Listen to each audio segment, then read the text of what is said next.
এখন ওদের ডিনারের সময়। সবার আগে কুট্টু খেয়ে নিল।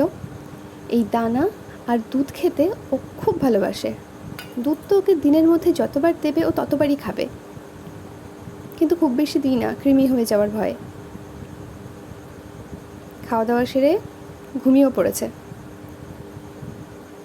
পাশবালিশে হাত দিয়ে কীভাবে ঘুমোচ্ছে দেখো। এবার আর একজন চিকু, তারও খাবার সময় হয়ে গেছে।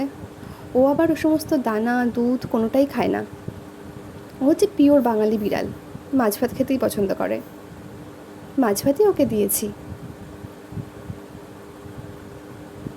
পুরো বাটি পরিষ্কার করে খেয়ে নেবে।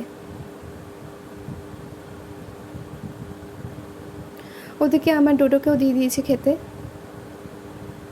ও সিদ্ধ চিকেন খায়, একমাত্র ওটা দিয়ে খেতেই ভালোবাসে। অবশ্যই ইদানিং মাছ ভাতও খেতে চাইছে। এইদিকে আর একজন নন্টে আমাদের পাড়ায় নতুন এসেছে, সেও খাবারের জন্য অপেক্ষা করছে।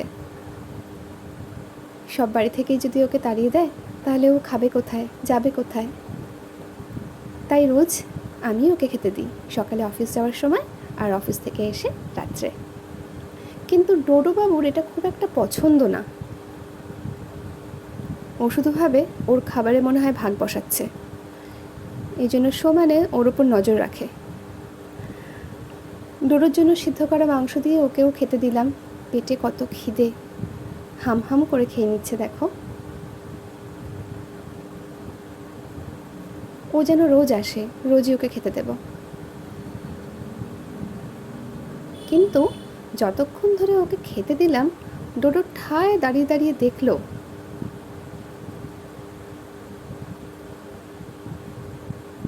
ওই যে ডোডো নজরদারি চলছে, কতটা দিচ্ছি কতটা খাচ্ছে।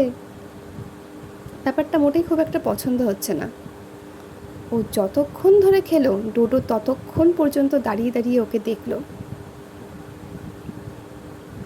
খাওয়া শেষ, এবার চলে গেল। জানি না কোথায় ঘুমোবে। মাঝে মাঝে এখানেও আসে। সবাই যদি একটু করে খেতে দেয় তাহলেই তো অভুক্ত থাকে না।